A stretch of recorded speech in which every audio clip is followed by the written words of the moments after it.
नमो भगवते वासुदेवाय नमः। हरे कृष्ण। फाल्गुन मास के शुक्ल पक्ष की एकादशी तिथि को आमल की एकादशी, जिसे कि रंग भरी एकादशी के नाम से भी जाना जाता है, आप सबको रंग भरी एकादशी की हार्दिक शुभकामनाएं।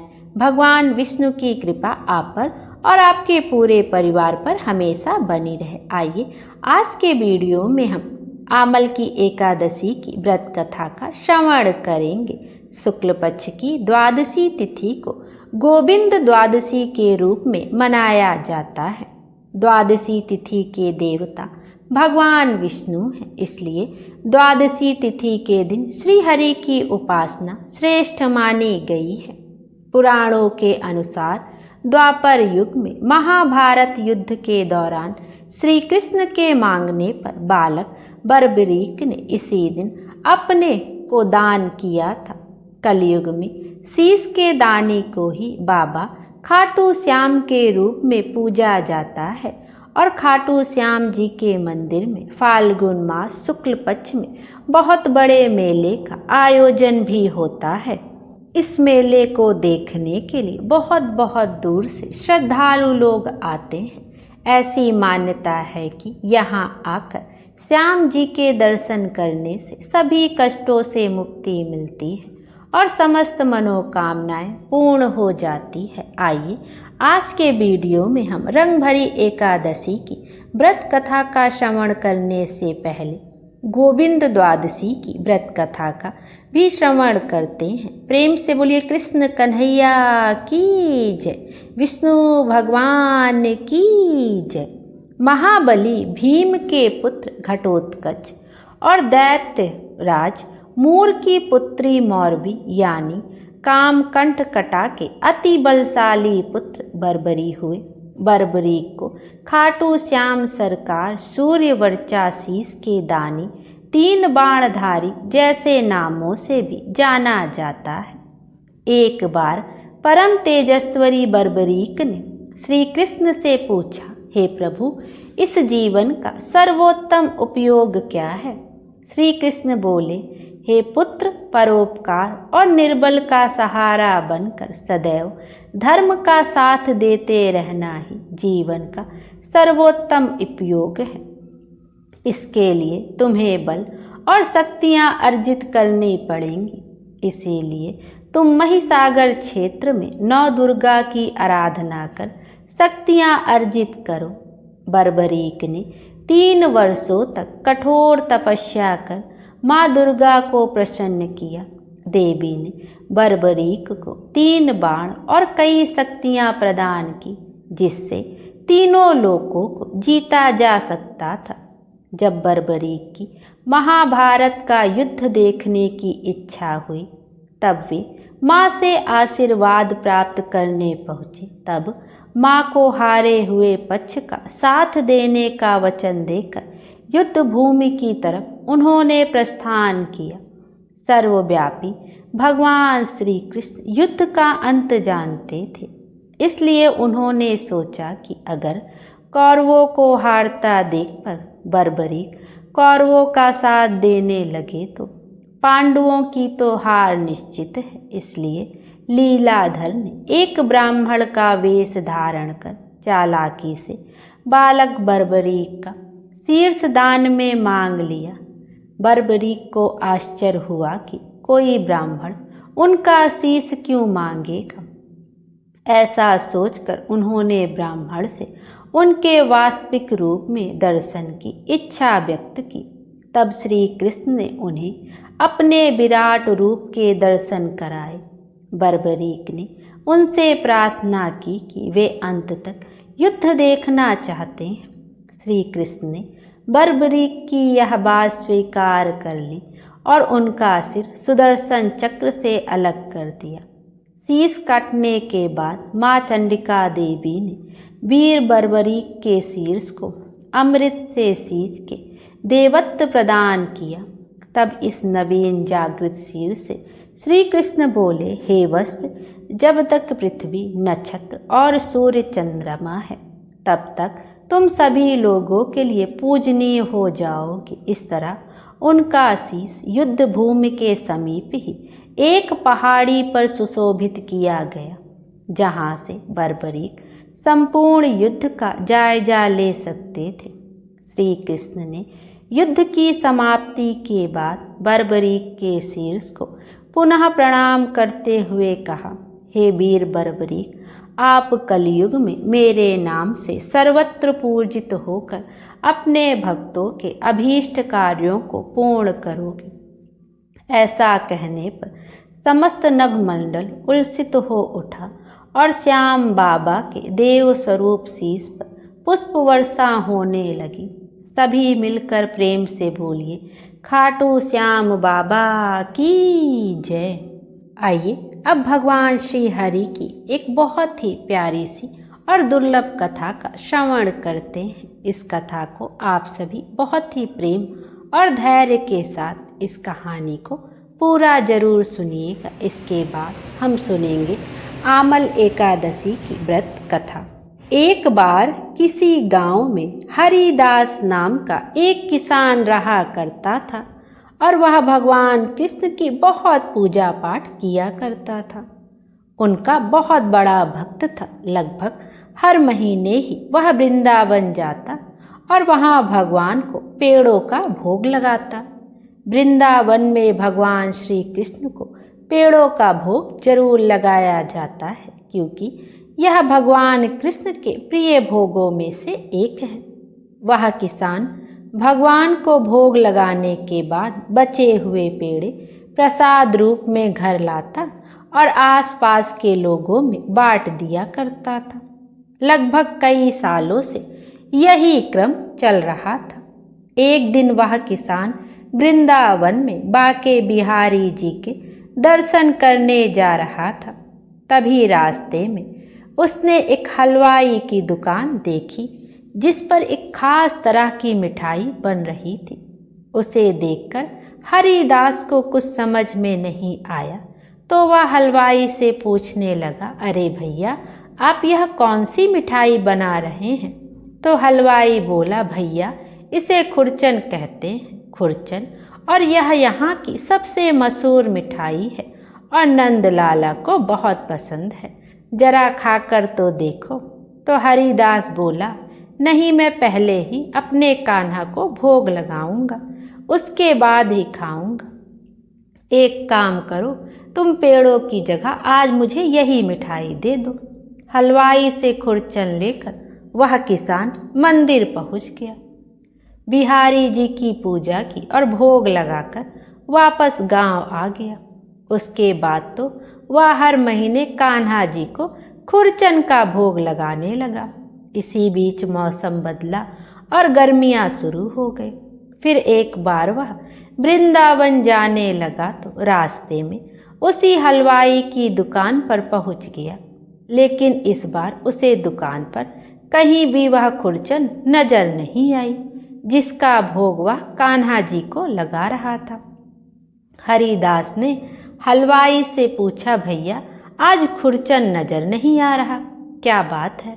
हलवाई बोला, भैया, गर्मियों में दूध की कमी हो जाती है और खुरचन बनाने में बहुत सारा दूध लगता है, इसलिए गर्मियों में खुरचन नहीं मिलती और यहाँ नहीं बल्कि पूरे वृंदावन में आपको कहीं नहीं मिलेगी।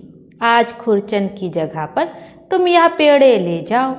वह किसान कहने लगा, अरे भैया, मैं तो कान्हा जी को खुरचन का ही भोग लगाना चाहता हूँ। आप एक काम करो, मेरे लिए थोड़ी सी खुरचन बना दो। सुनकर हलवाई बोला, अरे भाई, खुरचन नहीं बन सकती, उसे बनाने में पूरा दिन लग जाता है। ना तो हमारे पास इतने छोटे बर्तन हैं जिसमें थोड़ी सी खुरचन बनाए। आप मेरी बात मानो, कान्हा जी को पेड़ों का भोग लगा दो। किसान ने सोचा, लगता है इस बार कान्हा जी को खुरचन का भोग नहीं मिलेगा, चलो पेड़े का ही भोग लगा देता हूँ। ऐसा कहकर उसने हलवाई से पेड़े लिए और भगवान को भोग लगाने के लिए मंदिर में पहुँच गया और भोग लगाकर वापस आ गया। जब अपने घर पर वह रात के समय सो रहा था तो उसके सपने में कान्हा जी बाल रूप में दिखाई दिए। उसने देखा नन्हे से कान्हा जी की आंखों से टप टप आंसू बह रहे हैं और उनके सामने पेड़े पड़े हुए हैं जिसका भोग उसने कान्हा जी को लगाया था। कान्हा जी को उदास देखकर, इस तरह रोते देखकर हरिदास की तो नींद झट से खुल गई। वह बहुत बेचैन हो उठा। उसे लगा उसके कान्हा जी बहुत नाराज हैं, बहुत दुखी हैं, उन्हें खुरचन का ही भोग चाहिए। और वह अपने मन में सपने को याद करके रात में ही पैदल वृंदावन के लिए चल पड़ा। रास्ते में वह चलता जा रहा था और किसी तरह चलते चलते वह हलवाई की उस दुकान पर पहुंच गया। वह लगातार सारी रात तक चलता रहा था। अब जब वह वृंदावन में उसी हलवाई की दुकान पर पहुंचा तो सवेरा होने वाला था। हलवाई भी इतने समय में उस किसान को अच्छी तरह से जान गया क्योंकि वह किसान भी लगभग हर महीने ही वृंदावन आता था और उस हलवाई की दुकान पर पहुंच जाया करता था, क्योंकि उसे अपने कान्हा जी के लिए खुरचन का भोग जो लेना था। हलवाई ने जब किसान को देखा तो कहने लगा, अरे भाई जी, इतनी सुबह सुबह क्या बात है? तो किसान बोला, अरे भैया, आप मुझे बता दो खुरचन कैसे बनेगी, नहीं तो मेरे नंद लाला तो भूखे रह जाएंगे। हलवाई बोला, हमारे जैसी खुरचन पूरे वृंदावन में कोई नहीं बनाता, हम तुम्हें कैसे बता दें। मुझे तो लगता है तुम्हें किसी हलवाई ने खुरचन के बारे में पता करने भेजा है कि कैसे खुरचन बनाई जाती है, क्योंकि इतनी स्वादिष्ट खुरचन तो केवल हमारी ही दुकान पर मिलती है और तुम कान्हा जी का नाम लेकर झूठी मूठी मनगढ़ंत कहानियाँ बना रहे हो ताकि तुम्हें खुरचन बनाने की विधि बता दूँ। चलो भागो यहाँ से और फिर कभी दोबारा नज़र मत आना। हलवाई से डांट फटकार सुनकर किसान बेचारा दुखी हो गया और कान्हा जी के मंदिर के बाहर जाकर चुपचाप बैठ गया। दुख के मारे वह कान्हा जी के दर्शन करने भी नहीं गया। खाली हाथ क्या जाता, क्या करता, उसे तो नंद लाला के लिए खुरचन का भोग ही चाहिए था। अब इधर किसान को मंदिर की सीढ़ियों पे बैठे बैठे सुबह से शाम हो गई और वह भूखा प्यासा वहीं बैठा रहा और हरे कृष्ण का जाप करता रहा।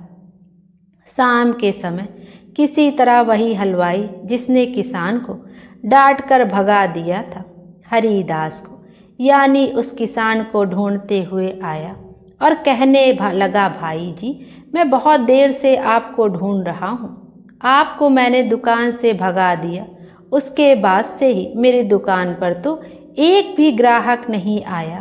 शाम तक सारी मिठाइयाँ ऐसे ही रखी रही और सारी बासी हो गई। आज से पहले तो कभी ऐसा नहीं हुआ, मुझे माफ़ कर दो। नंद लाला तुम्हारे द्वारा स्वयं मेरी मिठाई का भोग लेना चाह रहे थे और मैंने घमंड में आकर क्या कर दिया, तुम्हें अपनी दुकान से डांट कर भगा दिया। अब चलो मेरे साथ, मैं तुम्हें खुरचन बनाकर दूंगा। किसान कहने लगा, मुझे क्षमा करो भाई, मेरे कारण तुम्हें कष्ट हुआ। अपनी दुकान छोड़कर तुम यहाँ मुझे ढूंढते ढूंढते हुए आए हो। हलवाई बोला, आप पहले मेरे साथ चलो, मैंने बहुत सारा दूध मंगाया है। अब दुकान में हर दिन खुरचन बनेगी और फिर चाहे तुम कितनी भी खुरचन लेकर चले जाना, फिर चाहे कितनी भी महंगी खुरचन क्यों हो, मैं तुम्हें कान्हा जी को भोग लगाने के लिए खुरचन जरूर दूंगा। अब हलवाई उस किसान को अपने साथ दुकान पर लिवा कर लाया और उसके सामने ही खुरचन बनाने लगा। पूरी रात खुरचन बनाने में लग गई और सुबह होते ही मंदिर के कपाट खुलते ही किसान ने भगवान को खुरचन का भोग लगाया और उस हलवाई ने सारी खुरचन प्रसाद के रूप में बांट दी। अब किसान के मन की जो बेचैनी थी, जो उदासी थी, वह भी दूर हो गई, क्योंकि उसके नंद लाला ने उसके हाथ से खुरचन का भोग कर लिया था। प्रेम से बोलिए कृष्ण कन्हैया की जय। भगवान कृष्ण हमेशा भाव के भूखे रहते हैं। उनको जिस भाव से जो भी समर्पित किया जाता है वह उसको बहुत ही प्रेम से ग्रहण कर लेते हैं। प्रेम से बोलिए कृष्ण कन्हैया की जय।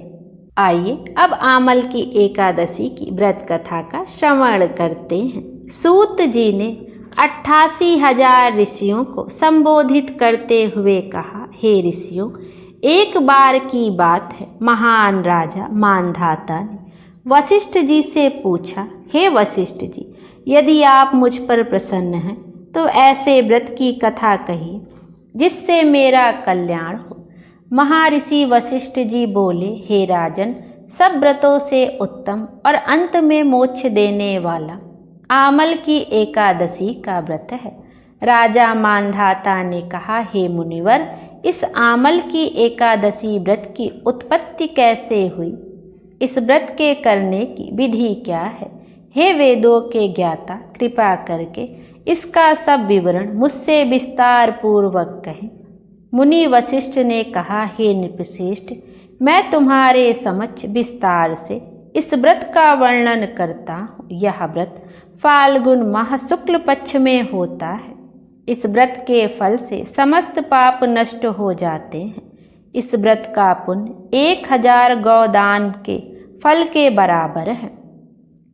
आमल की महत्ता उसके गुणों से अतिरिक्त इस बात में भी है कि इसकी उत्पत्ति भगवान श्री विष्णु के श्रीमुख से हुई है। अब मैं आपसे एक पुण्य फलों को देने वाली पौराणिक कथा कहता हूँ, उसे ध्यान पूर्वक सुनो। वैदिक नामक एक नगर था। उस नगर में ब्राह्मण, वैश्य, क्षत्रिय, शूद्र चारों वर्ण आनंद पूर्वक रहते थे। नगर में सदैव वेद ध्वनि गूंजा करती थी। उस नगरी में कोई भी पापी, दुराचारी, नास्तिक आदि न था। उस नगर में चैत्ररथ नामक चंद्रवंशी राजा राज्य करता था। वह महान विद्वान तथा धार्मिक वृत्ति का था। उसके राज्य में कोई भी दरिद्र तथा कंजूस नहीं था। उस राज्य के सभी निवासी विष्णु भक्त थे। वहाँ के वृद्ध से बालक तक सभी निवासी प्रत्येक एकादशी का व्रत करते थे।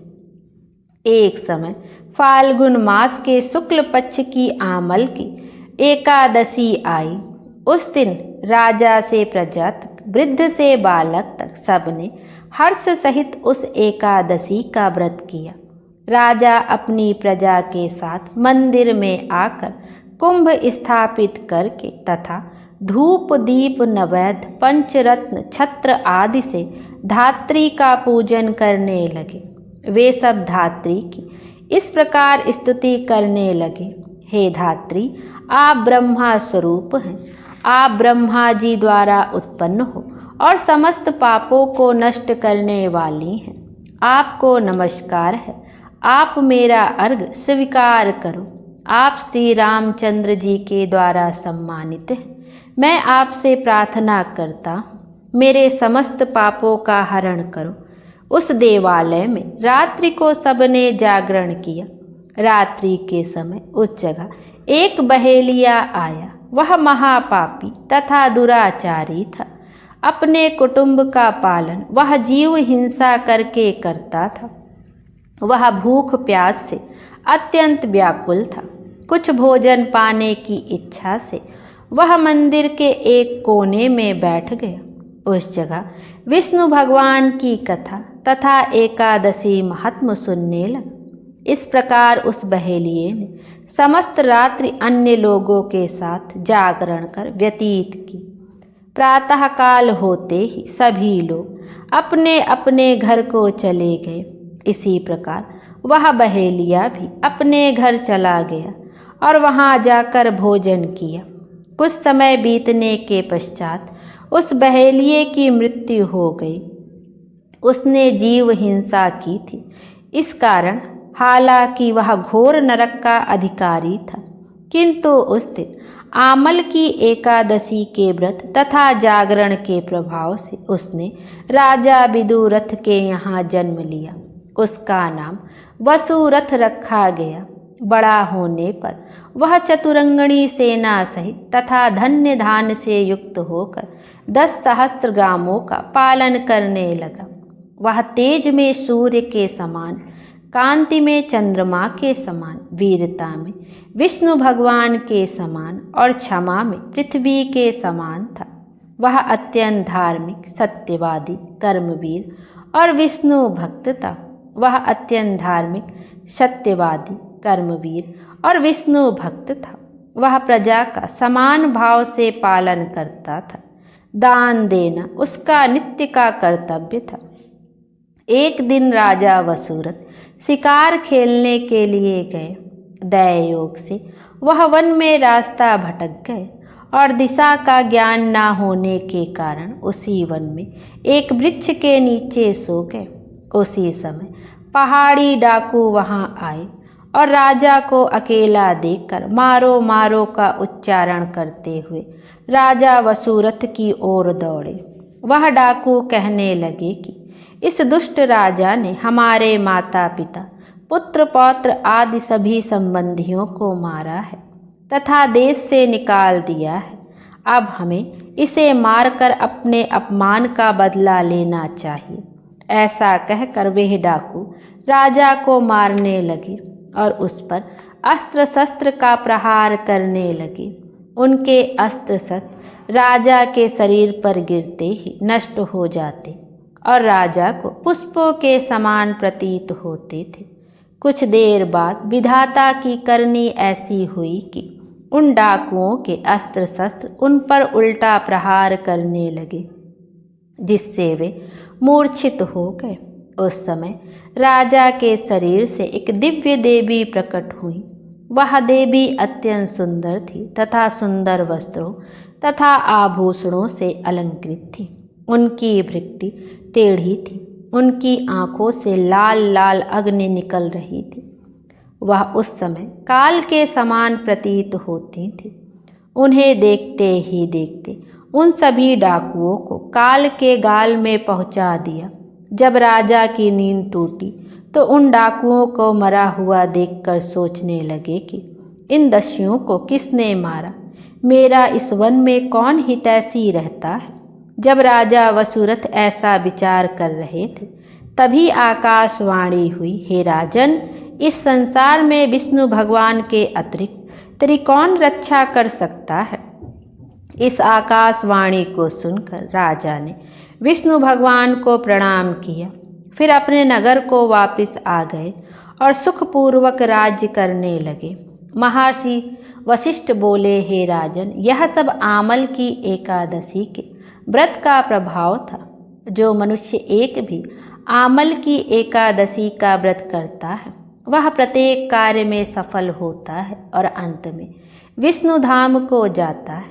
इस कथा का सार है, भगवान विष्णु की शक्ति हमारे सभी संकटों को काटती है। यह मनुष्य की ही नहीं, देवों की रक्षा करने में भी पूर्णतः समर्थ है। इसी शक्ति के बल से भगवान विष्णु ने मधुकैटभ नामक दैत्यों का संहार किया था। इसी शक्ति ने उत्पन्ना एकादशी बनकर मुर नामक दैत्य का वध करके देवों को सुखी किया था।